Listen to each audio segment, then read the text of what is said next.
So now you've learnt that the radiation changes on an annual basis. You've learned that it's normal for the body to have human radiation. You've learned that there's a big boost at the moment of birth, and that it changes during a 24-hour period. Okay? So the last thing you want to know is what happens as you get older. And you can pretty much guarantee what you're going to say, isn't it? There is, as you get older, your radiation gets less until you match the background. And then you're in trouble. Okay? So when your radiation is the same as the background radiation, you're coming up towards your last breath. So what the Russians have done, and only the Russians could do that, is they've measured the radioactive output, of course, at the last breath. Now, if you could measure where you are in your scale, you might be able to do something about it. And so the aging process is a slow decline in the nuclear reactions within the body. So let's see what you can do about it and how to measure it. The heart is a powerful 4-chamber pump, needs potassium, and exactly 10 to 20 minutes after delivery, the heart is sealed over. Right, we've done that. Human background radiations. And here we've got the ages. So the blue is the radiation from the human. The red is the background radiation, which doesn't change. You'll see through the years here. Depends on where you measure this, of course. Because if you're close to Sellafield or somewhere else, you might find the background radiation is higher than what they're measuring. I lived a long time in Wiltshire, and the background radiation was quite high in Wiltshire because of the chalk and things. So you can see 4 to 14, 18 to 26 they measured there, 34 to 40 it's starting to drop a bit. Okay? Not unusual, because those are the sort of periods of time when we've asked people when they were at their best as far as their health, and they will usually tell you 25 to 35, something around that. So very slowly, 35 onwards, we start to go down, 45 to 50, 65 to 78. You can tell people don't live very long in Russia, in comparison to us. People age quicker because of the weather, the toxins, and so on. So they don't have so many people of higher age there. So it is clearly shown that the older a person is, the lower his background gamma, or his own gamma radiation power is. Reduction of human energy emission in the gamma radiation spectrum is concurrent with the process of the loss of human bone. And the reason for this is that minerals, in other words, all these good minerals which have radioactive isotopes, are stored in the body, and they're mostly stored in the bone. The bone is the reservoir of something like 90-something% of calcium, isn't it? Is in the bone. That includes radioactive calcium. Okay? So in your bone, and other tissues like your bone, and the other ones which are like bone are teeth. So in your teeth and in your bone, you have almost all the elements in the universe are in there, to some extent. Some are minute, absolutely minute. But so all the radioactive isotopes in there. Okay? And they're all bleeping away. Okay, you hope. So it's a good thing when they bleep away a little bit higher than the background, you know you're still around. Okay? So as you begin to decline, then your energy level goes down. And that's what people say. I feel old. You say, well, what do you mean by feeling old? I don't know. I just don't feel, I haven't got that spark anymore. I've lost my oomph or my internal light or my get up and go. Okay? And they're right. Their nuclear generator is beginning to run down. Just like a nuclear reactor, it starts to heat up because the cooling system no longer works, because you're not producing the energy right to do the cooling system. And of course what happens then with a star when it does this, it explodes. It's a supernova, it's called. And the same with a nuclear reactor. If you turn off the cooling system, or the cooling system stops working. And something else happens. They become unstable, the nuclear reactors, as the star does, because the coating, the outer coating of the nuclear reactor, becomes brittle and fragile, okay? And that makes it very dangerous, because it can explode, because the metal is all brittle. And this is exactly what happens to human bone. So as we get older, we lose our minerals in the bone, which means we lose our radioactive output, our gamma radiation, but we also become brittle. Okay, so things tend to snap, and you may not know that they snap until they snap. Often with an older person, it's when they fall down. But this can occur to people in their 50s sometimes, and it's occurring more in males than what it used to. So it's not just a female problem, and it's not just somebody in their 80s and 90s fracturing a hip when they fall down. It can occur at a much younger age. So reduction in the emission in the gamma radiation spectrum is concurrent with the process of human bone tissue decomposition. So in women and men, this process starts after the age of 30 to 35. So this is standard, almost marrying the Russian research with standard physiology, is that bone will tend to grow faster and more bone will be deposited to about 25 years of age. 25 to 35, the breakdown and the regeneration is the same. After 35, we slowly lose bone at an ever sort of progressive amount. But at about 35, we lose more than what we gain. We are gaining it, but at the same time, we're losing a little bit every year. And that's what shows with the radiation coming out. So basically, by measuring the radiation, you're measuring the bone. You're measuring the bone density, if you like. So in women, the bone mass loss is 0.3 to 0.5% a year. In women, it is 0.7 to 1.3 per year before the menopause, up to 2 to 3% per year during the menopause. And then the average bone loss remains basically at about 1%. That's a big amount, isn't it? If you add that all together, you know, anything up to 3% for about a 10-year period, possibly a 10-year period here, that brings you up to 30% of your bone you can lose in 10 years. That's horrific, isn't it? So why is it that women lose more bone than men?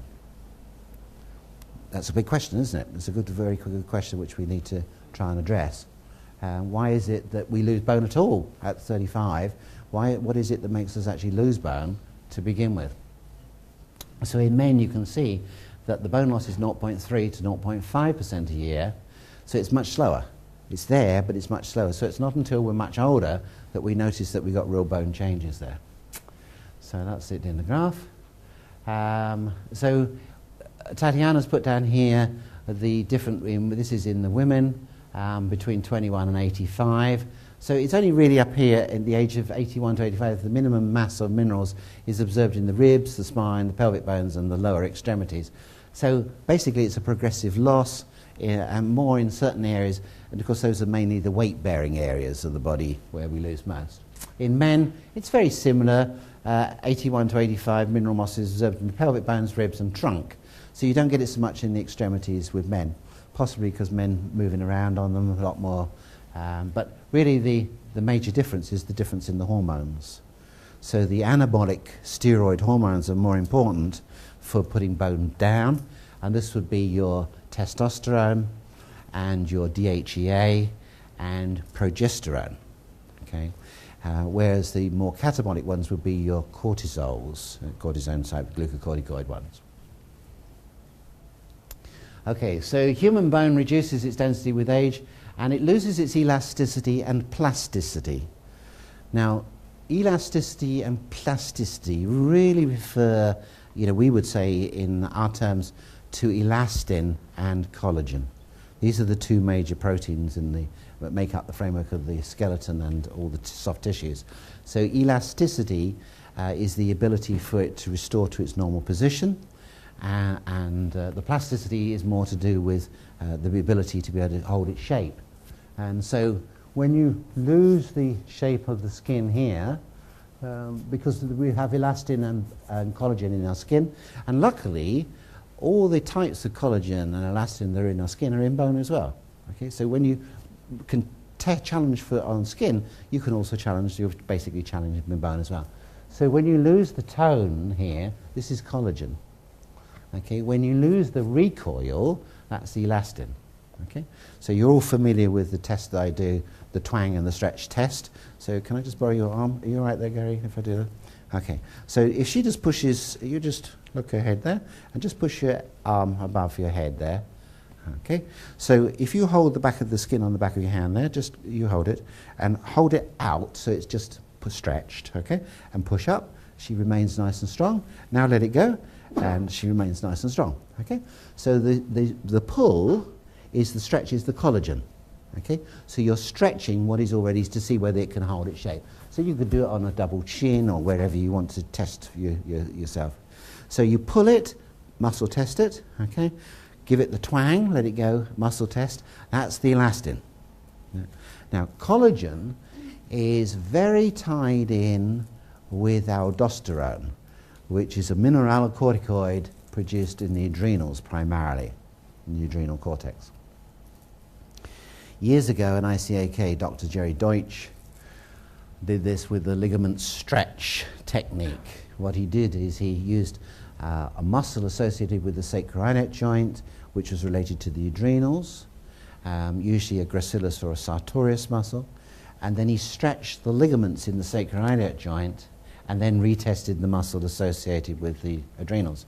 And he found that in a stressed person, it was called an adrenal syndrome, why stressed people get backache and so on. But the ligaments were unable to sort of recover from that stress, okay? And it wasn't for many years later that Wally Schmidt came up to the conclusion that aldosterone was involved here with cortisol, with the collagen. And as soon as we were able to make the ISOD kits that we do in the hormone kit, we found that was absolutely correct. So people with low aldosterone. Now, aldosterone is called a mineralocorticoid, and the only thing people ever remember about mineralocorticoids is it holds onto sodium.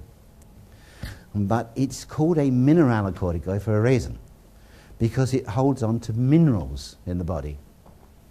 Is that important? Yes, obviously it's important, particularly with bone density, isn't it? Okay? So a mineralocorticoid holds on to minerals. That's not just sodium, that's the easy one to measure, you know, with the Sulkovich reaction and things. Sodium excretion tests are dead easy to tell. But sodium is an opposite to potassium, okay? But we've also got our big electrolytes like calcium and magnesium, and they're all held on basically with mineralocorticoids, okay? But aldosterone is the only one that's ever mentioned, and they only ever seem to mention sodium. But when you look in biochemistry books, physiology books, it tells you aldosterone, mineralocorticoids, are involved with retaining minerals in the body, okay? Not just sodium. So a lot of people who lose bone density are literally peeing their minerals out. You know, this is what happens, is you get a higher, when your adrenals are exhausted and you haven't got the aldosterone, you get a high amount of sodium in the urine. In other words, that sodium excretion test goes brick red, you know, to the test. So that means you're actually weeing your bones out, and this is what happens a lot of the time. So adrenals are involved with this, but we've still got a matrix in there for these minerals to go onto, like a scaffolding.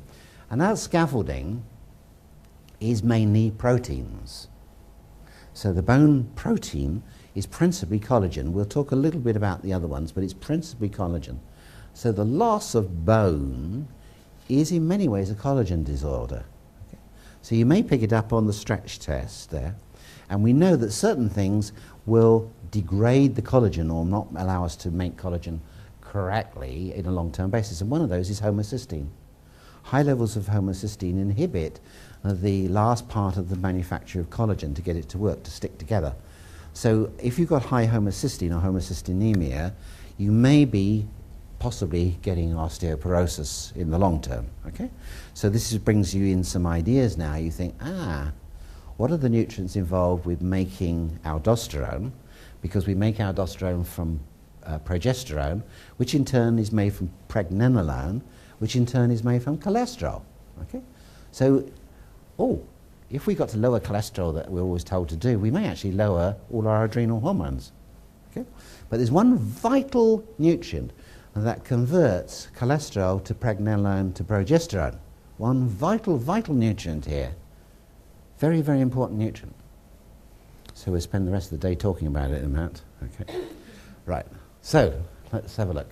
So the human skeleton system is a deposition of 90% of the soluble radionuclides, in other words, all those active substances which decay, and are eliminated primarily in the urine. So here, Tadiana lists is potassium, rubidium, carbon, uranium, thorium, and radium. The remaining non-soluble radionuclides are deposited in the upper respiratory tract in 99% of the cases. The skeletal system thus acts as a deposition for natural radioisotopes. So this is actually your nuclear reactor, is your bones. It's a low-energy nuclear reactor, and it functions as a shell for the human nuclear reactor. So it's a shell. Okay? So when that shell becomes brittle, you're in trouble as we age. Now, a deposition is also a deposition of many inorganic compounds which are transformed into the necessary radionuclides for the human body, influenced by human radiation. inorganic substances that make up 20 or 22% of bone tissues. These are the ones we're all familiar with, are calcium salts. So calcium is very important for the bone. That's official. Everybody's allowed to say that. Quite legally, calcium and bone are together. Okay? So even the EU now agree that calcium has an influence on bone density, and bone density may be influenced by the amount of calcium levels in the body. You know, you're not making a medical claim by saying that. Everybody's agreed, because 90% of bone is calcium. Okay. Magnesium. And this will be mainly in the form of phosphates. Okay. Now, generally, phosphates are relatively insoluble. They don't dissolve very well. So most calcium salts are hydroxyapatite or phosphate groups of calcium. Okay. This is for a reason, because you don't want a soluble source of calcium in your bones, do you? Otherwise, you're going to dissolve very quickly. Every time you have a drink, you'll dissolve. You don't want a soluble form.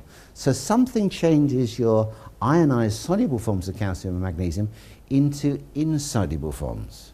So some magic occurs where calcium and phosphate come together, but you don't want calcium and phosphate to be eaten because you won't absorb it, because it's not soluble.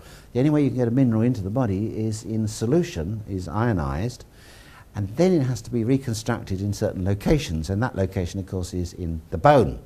Okay? And something organizes that.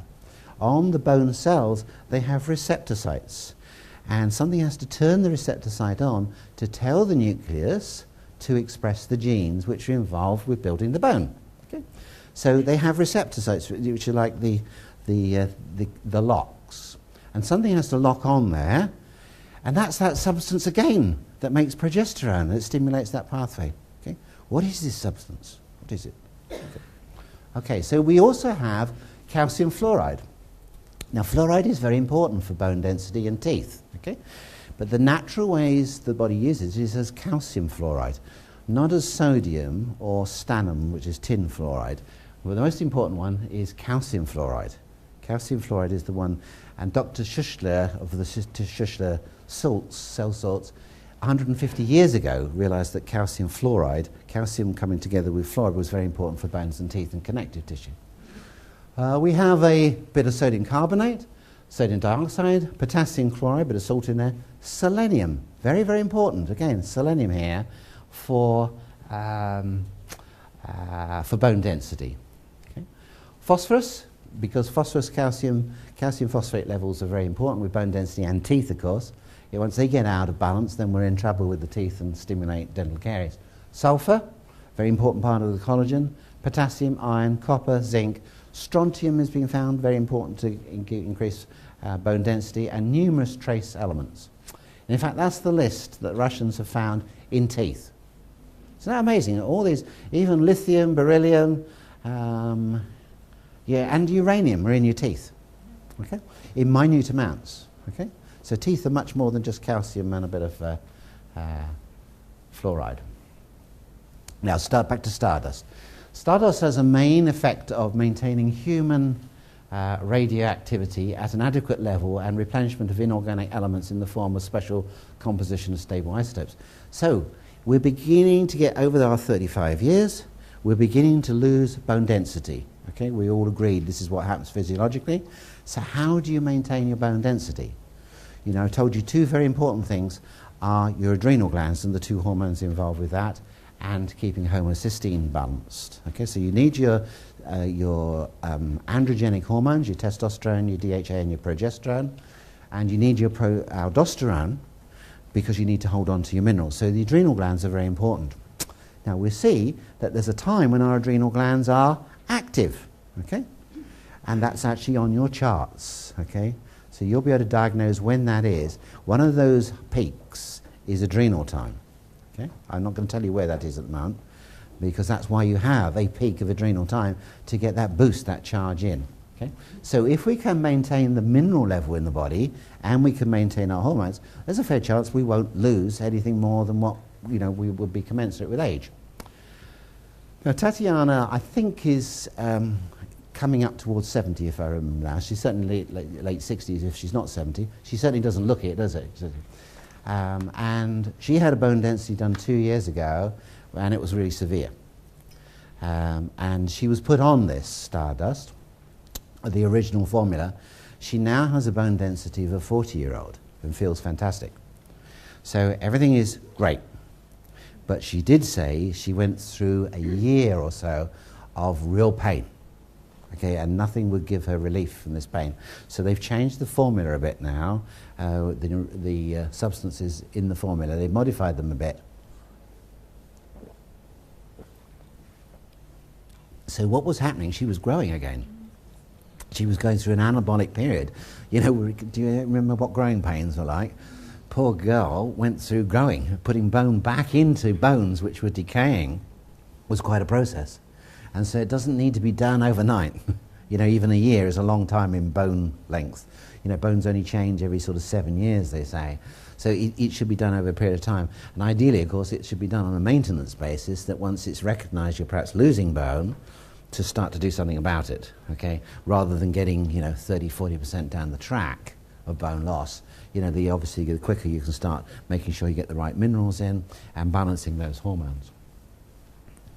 So human energy emission in the gamma quantum spectrum reduces with age, and the human is insufficiently cooled.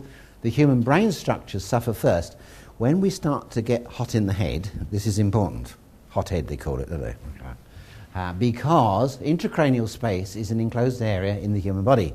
Okay? When it expands inside our head, and you get hot in there, it's got nowhere to go very easily. In the first instance, slight heating of the intracranial space influences the endocrine glands, via, of course, the pituitary gland, hypothalamus, and the pineal. Increases in the temperature range, even by tenths of a degree, are critical to these endocrine glands, changing the blood hormone profiles with hormone imbalances. The process of aging speeds up because the glandular functions decrease. Okay? So we can see, oh, that's interesting. So if we don't keep cool, man, okay, we get hot in the head, and that will increase the damage. So that heat, remember what happens when you heat up? You heat up, you increase your metabolic rate, which increases your mitochondrial activity. And as we get more ATP and things as the heating process, we also get more reactive oxygen species produced, which we're going to talk about after the break. The organism is heated as there is no heat removal, and the human electromagnetic radiation reduces because the density and elasticity of the bone tissue has been reduced. The walls of the human low-energy nuclear reactor cannot sustain the loads that they used to sustain at the age of 25. Do you remember what it was like when you're back at 25? Some of this cluster haven't gone beyond that yet. Unless they're old people and they've all been taking the stardust, you see. They're going to admit in a minute they're actually all 70 years of age. Concurrently, the quantity of inorganic elements contained in the bone tissue is reduced steadily, which are the strategic reserves for maintaining the lower nuclear energy. The human reactor dies out, the energy leaves, and the life goes away, as you'd expect. Energy is of the non-material world. As soon as energy leaves a human material, material biological life stops. Okay? So when you no longer get enough radiation greater than the background, you know your life energy is at a minimum. So that's the last breath. Okay, so now, what is stardust? Okay, so stardust, it really does sound magical, but there was a reason, as I say, that the scientists who used this, why they called it that. Now, it's a little bit, you know, we didn't want to call it stardust, really. Okay, and the original stardust that Tatiana went on was a very, very expensive product. It was a matter of several $100, US dollars, per dose. And you had it for 2 years. You know, that was inexpensive. That was film stars only indeed apply. Like that. Okay, stardust, otherwise known as SSH and H, that's the mysterious ingredient, trade name, is a product of special processing of diamonds, rubies, emeralds, amethysts, and other natural gemstones. You know, these are all insoluble stuff. So you've got to grind them down to something really which is very, very powder-like. So you better get it to... As far as I understood, this is Tatiana speaking, the explanation of manufacturing process, there is a special apparatus located very deep under the ground where the above-mentioned gemstones are divided into radionuclides, which in turn are separated into the biologically stable and inactive radionuclides and biologically unstable or active nucleotides. So in other words, the radiation parts are removed from that. Measurements of the radiation level is compulsory. This level must be equal or below the general background of the biological environment. So in other words, the stardust compound itself must actually not have higher radiation than the background. You, that's me, have got vials which simplified nucleotide compositions derived from 3 minerals: calcite, fluorite, and garnet. Okay? So when you look those up, and this is the nice thing, when you look up calcite, it's calcium carbonate, otherwise known as chalk. Okay? And you think, chalk? That's not very soluble, but nonetheless it's a good source of calcium, but it's not the best. Fluorite, it's called calcium fluoride. This is what Schussler found 150 years ago was great on connective tissue and particularly bones. And garnet, which is silica, okay, which is sand. So basically, if you want to call this, an amethyst, basically they're all, at the end of the day, just silica with other minerals in them. So the way to get this, of course, into a human being is to grind it and grind it and grind it and grind it till you've got nanoparticles, or simply to use soluble forms of these minerals to begin with. So by making a bone formula, a stardust, using more soluble forms, you can actually use one which would be acceptable in a capsule, because Tatiana said they can't administer the stardust in a capsule. It melts the capsule, apparently. So, and it certainly is not soluble, so you couldn't put it into water. So it makes sense for us to say, well, let's put it into a capsule or put it into powder. When we made it up, we put it into a powder, and it's actually very pleasant because we put calcium citrate into it, so it gives it a slightly tangy taste, and it's not unpleasant at all. And we might encapsulate it, we might not. People seem to like it as a fizzy drink. Now, it's great for bone building to give you all the nutrients that you need to maintain bones, and for people who've got loss of bone. And every one of those on those minerals and compounds is there for a reason, which I'll go through why each one is there. But it's also, and this is a question which probably you may only have a patient once every 6 months or maybe less than that, who's got a fracture. They've had an accident. They fractured a leg, they're in plaster. What can they take? See, it's a question, people often ring us up in the company and say, oh, so-and-so, my husband or my wife or my boy, he's had a rugby accident, he's broken every bone in his body. What can you suggest? So this is the formula for it, okay? Because it's got lots of vitamin C, which is important for building the collagen. It's got lots of calcium, magnesium, silica, calcium fluoride, and so on. So it's got all the things for building bone back up. It's just a matter, really, of the quantity that a person needs. So we put an average dose on, because people say, well, how much should they take? I don't know, muscle test. Oh, I don't muscle test. Okay, then use a spoon. Okay, so 1 spoon. So 1 spoon will give you, a nice hefty dose of calcium, magnesium, vitamin C, silica, selenium, and so on, all the things that you need for that. Okay, so think of it as a formula, the bone formula for fractures and for preventing bone loss, and if you have got somebody with bone loss, as a stable to help build them back up. Okay, so they got the minerals. They will not build their bone back up by filling them up with minerals. Okay, this is a fallacy. This was the approach years ago. Oh, put everybody on calcium tablets. What calcium tablets did they put them all on? They put them all on calcium carbonate because it's the cheapest form of calcium. Did anybody's bone improve? No. Okay, but they kept selling the calcium, and you need more calcium, more calcium. We know that very few people are deficient in calcium. Very few. Most people are deficient in magnesium, which balances the rate of intake of calcium, magnesium. And we really need to see those two. So the magnesium, calcium, phosphorus, these all have to be very carefully in balance. If they're not in balance, you get high calcium. And if you get high calcium in the body, it deposits. Okay? And where does it deposit? In the arteries, in the muscle tissue, in the synovial membranes. And you get bursitis and calcified deposits and so on. It's not good to have high calcium. It's not good to have low calcium. In fact, you die very quickly. Okay? So what happens is your blood calcium has to remain very standard at 10 milligrams %. So it's really quite static there. If it goes up, you start depositing. If it goes down, you go into tetany or you die from the heart won't contract, particularly the heart. Okay? So it has to be. So in order to keep it standard there, we have a series of hormones which regulate it.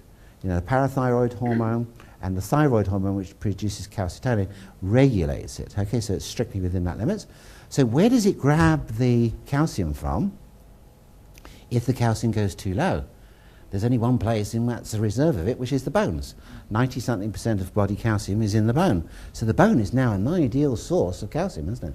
So if your blood calcium looks as though it's dropping down, and you're not on a dairy diet or a high calcium diet, you extract it from the bone, so you mobilize your bones.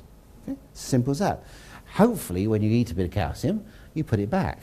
Okay? But as we see, not everybody does put it back at the rate that they take it out. So that's the story, and as we go on, we'll see why those minerals are the best fundamental minerals to look at as far as the planks on the scaffolding, but we've got to look at the scaffolding as well. Now, this is a good time to have a break. After the break, I want to demonstrate what we've just learnt. So I want to show you how you approach a patient to find out the times when they're not producing the radiation that they should be producing, okay? When they got slumps in their energy, and you'll say, this explains exactly why this person wakes up in the middle of the night.